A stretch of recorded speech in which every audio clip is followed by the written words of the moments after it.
किशन अपनी रेडी पर खड़ा चारों तरफ उम्मीद भरी नजरों से देख रहा था। उसे विश्वास था कि कोई ना कोई ग्राहक जरूर आएगा जो उसके गर्मा गर्म आलू के पराठों का स्वाद चखेगा। लेकिन काफी देर बीत जाने के बाद भी उसकी रेडी पर कोई नहीं आया। किशन गरीब था। वह रोज बाजार में अपनी छोटी सी रेडी लगाकर स्वादिष्ट आलू के पराठे बेचता था और उसी से अपने घर का गुजारा करता था। हमेशा की तरह आज भी वो सुबह से ग्राहकों का इंतजार कर रहा था। ठंडी ठंडी हवाएं चल रही थी। मौसम बड़ा सुहाना हो गया था। किशन ने एक लंबी सांस ली और धीरे से बोला, आज तो मौसम कितना अच्छा हो गया है। ऐसे मौसम में तो लोगों को गर्मा गर्म आलू के पराठे खाने का मन जरूर करेगा, लेकिन पता नहीं कोई ग्राहक क्यों नहीं आ रहा। वो उदास होकर सोच ही रहा था कि तभी गांव के कुछ लोग उसकी रेड़ी की तरफ आते दिखाई दिए। उन्हें देखकर किशन के चेहरे पर हल्की सी मुस्कान आ गई। आइए भैया, बताइए पराठे में तीखा हल्का रखना है या थोड़ा तेज? अरे किशन भैया, आप तो जानते ही हो मुझे ज्यादा तीखा पसंद नहीं है, बस हल्का सा मसाला रखना। ठीक है भैया, हमेशा की तरह स्वादिष्ट पराठा बना कर देता हूँ। किशन खुशी खुशी चूल्हा जलाने लगा। तवा गर्म हुआ। तभी अचानक आसमान में काले बादल छा गए। तेज ठंडी हवाएं चलने लगी और बिजली जोर जोर से कड़कड़ाने लगी।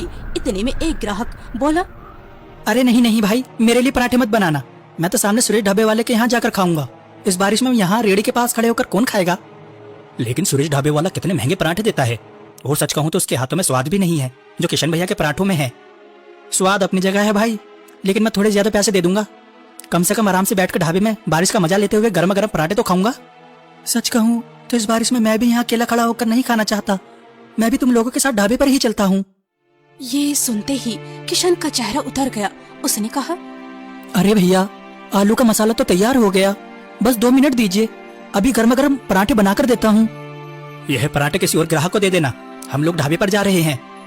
इतना कहकर सभी ग्राहक सामने वाले सुरेश ढाबे पर चले गए। किशन चुपचाप उन्हें जाता हुआ देखता रहा। उसके दिल में जो उम्मीद की छोटी सी किरण जगी थी वो पल भर में बुझ गई। जिस जगह किशन अपनी छोटी सी रेड़ी लगाता था, ठीक सामने सुरेश का ढाबा था। वहाँ खाने के दाम ज्यादा थे और स्वाद भी साधारण था, लेकिन बारिश और खराब मौसम की वजह से लोग आराम देकर उसी ढाबे की तरफ जा रहे थे। सुरेश ढाबे वाला अपने ढाबे पर बढ़ती भीड़ देखकर मन ही मन खुश हो रहा था। बाजार में सभी रेड़ी वाले अपना सामान पैक करने लगते हैं, लेकिन किशन शांत खड़ा हुआ था। अरे किशन, तुम अभी तक अपना सामान नहीं समेट रहे क्या? तुम्हें घर नहीं जाना? भाई, आज सुबह से 1 रुपए की भी कमाई नहीं हुई है। अगर खाली हाथ घर गया तो पत्नी को क्या जवाब दूंगा? वह भी उम्मीद लगाए बैठी होगी। सोच रहा हूँ थोड़ी देर और रुक जाऊँ, शायद कोई ग्राहक आ ही जाए। भैया किशन, मौसम बहुत खराब है। ऐसे मौसम में भला तुम्हारे आलू के पराठे खरीदने कौन बाहर निकलेगा? सामने सुरेश का ढाबा भी है, लोग वहीं चले जाएंगे। तुम बेकार में समय बर्बाद कर रहे हो। हाँ भाई, बस थोड़ी देर और इंतजार कर लेता हूँ, फिर मैं भी चला जाऊंगा। धीरे धीरे सभी रेड़ी वाले अपना सामान समेटकर वहाँ से चले गए। अब पूरे बाजार में केवल किशन की रेड़ी बची थी। तेज हवाएं चलने लगी थी। बारिश की मोटी मोटी बूंदें गिरने लगी थी। किशन अपनी रेड़ी को बचाने के लिए पास के एक पेड़ की आड़ में खड़ा हो गया। काफी देर तक इंतजार करने के बाद भी कोई ग्राहक नहीं आया। किशन थक चुका था। उसने उदास होकर आसमान की तरफ देखा और मन ही मन सोचने लगा, लगता है आज किस्मत में कमाई लिखी ही नहीं है। अब समय बर्बाद करने से अच्छा है कि मैं घर चला जाऊं। किशन अपना सामान समेट ही रहा था कि तभी एक बुजुर्ग औरत बारिश में भीगते हुए उसके पास आई। बेटा, कुछ खाने को मिलेगा क्या? अम्मा जी, तेज बारिश आने वाली है, इसलिए मैंने सब सामान पैक कर लिया था, लेकिन आपके लिए मैं फिर से चूल्हा जला लेता हूँ। बताइए कितने पराठे बनाऊं? बेटा, भूख तो बहुत जोर की लगी है, 4-5 पराठे खा सकती हूँ। ठीक है अम्मा जी, मैं अभी गर्मा गर्म आलू के पराठे बना कर देता हूँ। कम मसाले वाले बनाऊं ना? लेकिन तुम्हें देने के लिए मेरे पास एक थैला भी नहीं है। अम्मा जी, आप पैसों की चिंता क्यों करती हैं? भूखे को खाना खिलाना सबसे बड़ा पुण्य होता है। मैं अभी आपके लिए गर्मा गर्म स्वादिष्ट आलू के पराठे बना कर लाता हूँ। किशन का ठंडी हवाओं के बीच तवा धीरे धीरे गर्म होने लगा और फिर शुद्ध देसी घी में सुनहरे आलू के पराठे सेकने लगा। ऊपर से उसने मक्खन लगाया। गर्मा गर्म पराठों की खुशबू दूर तक फैल गई। किशन उन पराठों को उस बेसहारा बुजुर्ग औरत को देने लगा। अम्मा जी, लीजिए गर्मा गर्म आलू के पराठे, खा लीजिए। ऊपर वाला तुम्हें बहुत तरक्की दे। आज के जमाने में भला कौन बिना स्वार्थ किसी की मदद करता है? अम्मा जी, मैं खुद एक गरीब इंसान हूँ, लेकिन मेरी माँ ने मुझे बचपन से यही सिखाया है कि अगर तुम्हारे पास थोड़ा भी हो तो उसमें जरूरतमंद की मदद करनी चाहिए। वो बुजुर्ग औरत किशन को ढेर सारी दुआएं देने लगी। किशन ने आसमान की तरफ देखा और एक ठंडी सांस भरी। अब तक उसे समझ आ चुका था कि आज उसकी किस्मत में कमाई नहीं लिखी, लेकिन फिर भी उसके चेहरे पर कोई शिकायत नहीं थी। बारिश तेज हो चुकी थी। किशन अपनी भीगी हुई रेड़ी को धक्का देता हुआ घर की ओर चल पड़ा। घर पहुँचते ही उसकी पत्नी सुमन उसके पास आई। अजी, आज आने में इतनी देर क्यों लगा दी? सुमन, आज 1 रुपए की भी कमाई नहीं हुई। ग्राहकों का इंतजार करता रहा। लोग मेरी रेड़ी तक आए, लेकिन किसी ने पराठा नहीं खाया। अब सीधे सुरेश के ढाबे पर चले गए। अरे बेटा, ये तू क्या कह रहा है? गांव वालों को तो तेरे हाथ के बने देसी घी और मक्खन वाले आलू के पराठे बहुत पसंद है। फिर आज सब सुरेश के ढाबे पर क्यों चले गए? माँ, मेरी तो बस एक छोटी सी रेड़ी है और सुरेश का बड़ा ढाबा। वहाँ कुर्सियाँ हैं, छत है, लोग आराम से बैठकर खाना खाते हैं। अब मानसून शुरू हो गया है, बारिश में कौन मेरी खुली रेड़ी पर खाना खाएगा? मुझे नहीं लगता कि अच्छी कमाई हो पाएगी। बेटा, इंसान को मेहनत करना कभी नहीं छोड़ना चाहिए। तो अपनी जान लगाकर मेहनत करता है, बाकी जो किस्मत में लिखा है वही मिलेगा। लेकिन मेहनत करने वाला इंसान कभी हारता नहीं। मैंने सोचा था कि इस मानसून में चौपाल पर एक छोटी सी पक्की दुकान ले लूंगा और अपना आलू का पराठे का व्यापार बढ़ाऊंगा, लेकिन लगता है इस साल भी यही रेड़ी धकेलनी पड़ेगी। किशन परेशान था। मानसून का मौसम शुरू हो चुका था और लगातार बारिश की वजह से उसकी रेड़ी पर ग्राहक बहुत कम आने लगे थे। उसे चिंता सताने लगी थी। आखिरकार वो अपनी पत्नी और माँ का ख्याल कैसे रखेगा? अगली सुबह किशन फिर एक नई उम्मीद के साथ उठा। अपनी आलू पराठे वाली रेड़ी लेकर बाजार की तरफ निकल पड़ा। बाजार पहुंचकर उसने अपनी रेड़ी लगाई और ग्राहकों का आने का इंतजार करने लगा। कुछ देर बाद 2 ग्राहक उसकी रेड़ी के पास आए।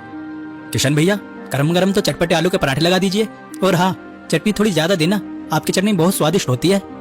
बस 5 मिनट दीजिए। किशन तुरंत काम में लग गया। थोड़ी ही देर में उसने घी में सने हुए गर्मा गर्म पराठे चटनी के साथ ग्राहकों को परोस दिए। उसी समय शहर से आए 2 अमीर आदमी वहां पहुंचे। उन्होंने महंगे सूट बूट पहन रखे थे।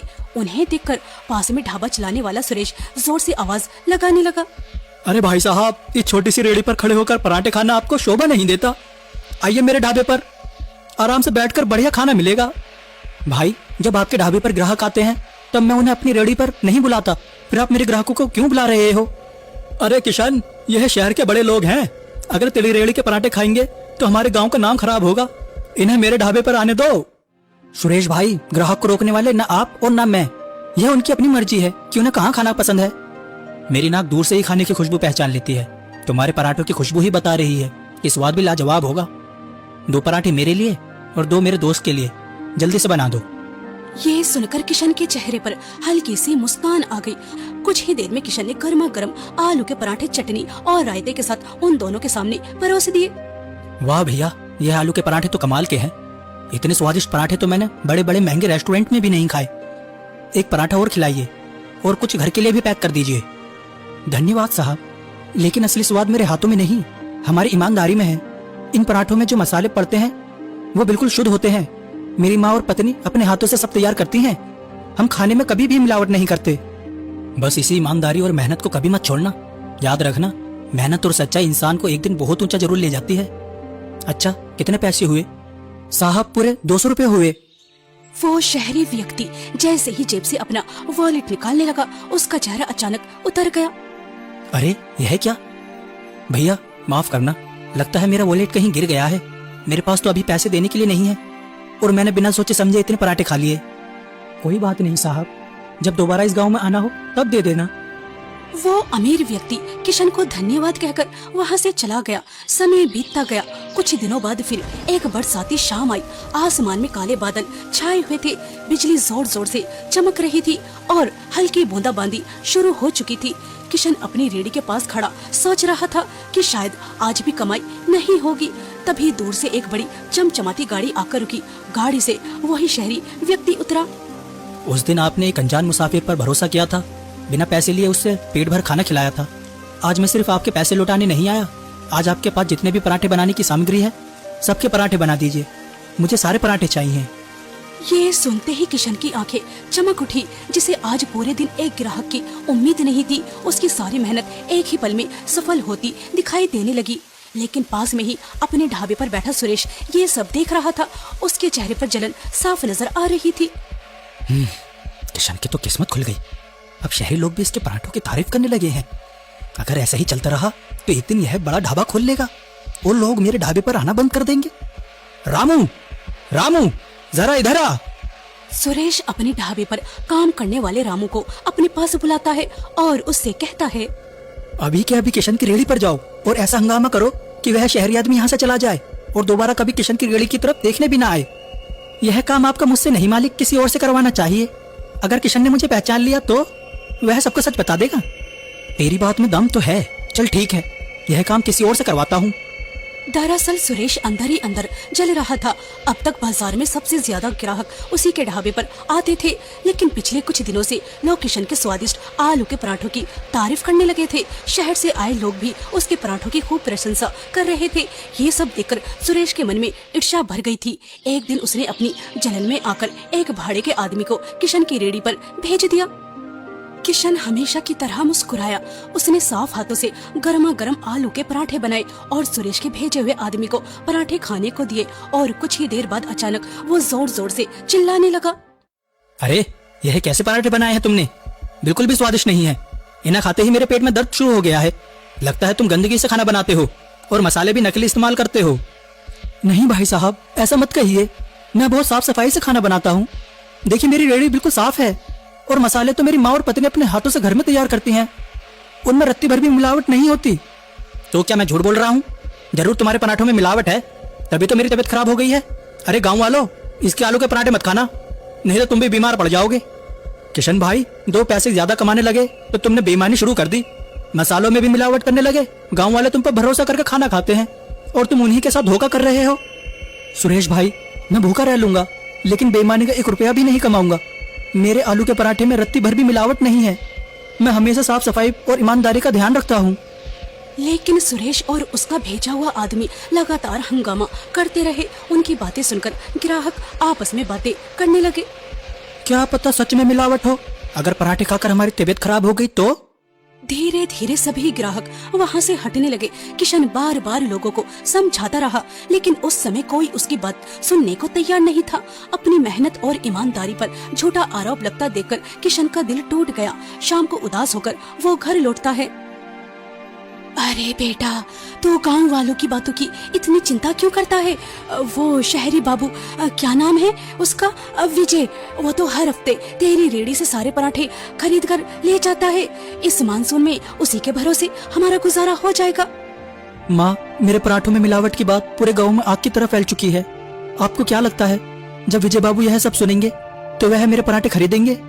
नहीं माँ, अब कोई मुझ पर भरोसा नहीं करेगा। बेटा, सच कभी छुपता नहीं। हमने कोई बेईमानी नहीं की, हमारे मसाले शुद्ध हैं। एक दिन गांव वालों को ये बात जरूर समझ आएगी कि तूने कभी कोई बेईमानी नहीं की, तू ईमानदार है। सुमन और कावेरी किशन को हिम्मत देती रही। अगले दिन किशन फिर एक नई उम्मीद और हल्की सी मुस्कान के साथ बाजार में अपनी रेहड़ी लगाता है। वो ग्राहकों के आने का इंतजार करने लगता है। तभी सुरेश ताना मारते हुए कहता है, अब यहाँ बैठकर मक्खियाँ मारने से कोई फायदा नहीं है किशन। तेरे पास अब कोई ग्राहक नहीं आने वाला। किशन चुपचाप उदास होकर बैठ जाता है, जबकि सुरेश मन ही मन मुस्कुरा रहा होता है। कुछ देर बाद अचानक एक चमचमाती महंगी कार आकर किशन की रेहड़ी के सामने रुकती है। कार से वही अमीर शहरी व्यक्ति विजय उतरता है। किशन तुरंत खड़ा हो जाता है। साहब, आप गाँव वालों की बात पर विश्वास मत कीजिए। मेरे मसाले बिल्कुल शुद्ध हैं। मैं पूरी ईमानदारी से काम करता हूँ। मेरे आलू के पराठों में कोई मिलावट नहीं है। एक बार फिर से खाकर देखिए, यह सब झूठी अफवाह है। किशन, मैं किसी की बातों में आने वालों में से नहीं हूँ। तुम्हारे आलू के पराठे सच में बहुत स्वादिष्ट हैं। तुम्हारे हाथों में अलग ही स्वाद है, लेकिन उससे भी ज्यादा मुझे तुम्हारी ईमानदारी और सच्चाई पसंद आई, इसलिए मैं तुम्हारे साथ काम करना चाहता हूँ। साहब, मैं कुछ समझा नहीं। आप मेरे साथ कैसा काम करना चाहते हैं? मैं बहुत समय से अपना व्यापार शुरू करने के बारे में सोच रहा था। हाईवे पर मेरी एक जमीन पड़ी है। हम वहाँ एक ढाबा खोलेंगे, खास तौर पर आलू के पराठे और अदरक वाली कड़क चाय का। पैसा और जमीन मेरी होगी और स्वादिष्ट आलू के पराठे तुम बना कर दोगे। किशन ये सुनकर बहुत खुश हो गया। उसे अपनी किस्मत पर विश्वास ही नहीं हो रहा था। घर पहुंचकर उसने सारी बात अपनी पत्नी और माँ को बताई। मैं कहती थी ना बेटा, ऊपर वाले के घर देर है लेकिन अंधेर नहीं। माँ, हम हमेशा उसी भरोसे और ईमानदारी के साथ काम करेंगे जैसा अब तक करते आए हैं। कभी खाने में मिलावट नहीं करेंगे और हमेशा प्यार से लोगों को खिलाएंगे, क्योंकि खाना सिर्फ पेट भरने के लिए नहीं होता, उसमें इंसान का प्यार और मेहनत भी होती है। धीरे धीरे दिन गुजरने लगे और हाईवे पर किशन का आलू पराठे वाला ढाबा बहुत मशहूर हो गया। उसके अच्छे दिन शुरू हो चुके थे। किशन को उसकी अच्छाई और ईमानदारी का फल मिल रहा था। वो अब एक खुशहाल जिंदगी जी रहा था। लेकिन दूसरी तरफ सुरेश के ढाबे की हालत बहुत खराब हो चुकी थी। वो दिन भर खाली बैठा मक्खियाँ मारता रहता था। अब तो ग्राहकों ने आना बिल्कुल ही बंद कर दिया। कोई मुझसे कुछ खरीदने ही नहीं आता। तभी वहाँ एक बूढ़ा व्यक्ति आया और उससे बोला, सुरेश, यह सब उसी का परिणाम है जो तुमने किशन के साथ किया था। तुमने उस पर झूठा इल्जाम लगाकर पूरे गांव में उसकी बदनामी की थी। किशन के आलू के पराठे इतने स्वादिष्ट होते हैं कि दूर दूर से खाने आते हैं सभी लोग, और तुम्हारे ढाबे की तरफ कोई देखता भी नहीं है। उसे उसकी सच्चाई और मेहनत का फल मिल रहा है। गांव वालों को भी सच पता चल चुका था। उन्हें समझ आ गया था कि किशन के आलू के पराठे में कभी कोई मिलावट नहीं थी। वो हमेशा ईमानदारी से काम करता था। असली मिलावट और बेईमानी तो सुरेश करता था। गांव वालों ने भी सुरेश को उसकी गलतियों की सजा दे दी थी। अब कोई उससे कुछ नहीं खरीदता था। सुरेश को अपनी गलती का एहसास हो चुका था। एक दिन वो किशन के पास गया। किशन भाई, मुझे माफ कर दो। मैंने तुम्हें सिर्फ इसलिए बदनाम किया क्योंकि मुझे डर था कि तुम मुझसे आगे न निकल जाओ। लेकिन अब समझ आया कि बुराई का परिणाम हमेशा बुरा होता है और अच्छाई का फल हमेशा अच्छा मिलता है। हो सके तो मुझे माफ कर देना। मुझे पूरा विश्वास था एक दिन गांव वालों को मेरी ईमानदारी और सच्चाई जरूर पता चलेगी, और मुझे यह देखकर भी अच्छा लगा कि तुम्हें अपनी गलती का एहसास हो गया है।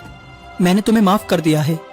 तुमने तो मेहनत और ईमानदारी से इतनी तरक्की कर ली है, लेकिन मैं अपने बुरे कर्मों की वजह से सड़क पर आ गया हूँ। अब कोई काम धंधा भी नहीं बचा। घर के हालात बहुत खराब हो गए हैं। सुरेश, दुखी मत हो। अब मेरा काफी काम बढ़ गया है। अगर तुम चाहो तो मेरे साथ काम कर सकते हो। यह जानते हुए भी कि मैंने तुम्हारे साथ कितना बुरा किया, फिर भी तुम मुझे अपने यहाँ काम पर रख रहे हो। इंसान से गलती हो जाती है, लेकिन सबसे बड़ी बात यह है कि उसे अपनी गलती का एहसास हो। तुम्हें अपनी गलती समझ आ गई है, बस यही काफी है। ज्यादा मत सोचो और कल से काम पर आ जाओ। किशन की ये बातें सुनकर सुरेश की आंखों में आंसू आ गए।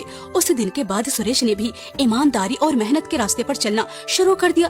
किशन की अच्छाई और सच्चाई ने एक बुरे इंसान की जिंदगी बदल दी। इसीलिए हमें हमेशा सच्चाई और ईमानदारी के रास्ते पर चलना चाहिए, क्योंकि अच्छाई का परिणाम हमेशा अच्छा ही होता है।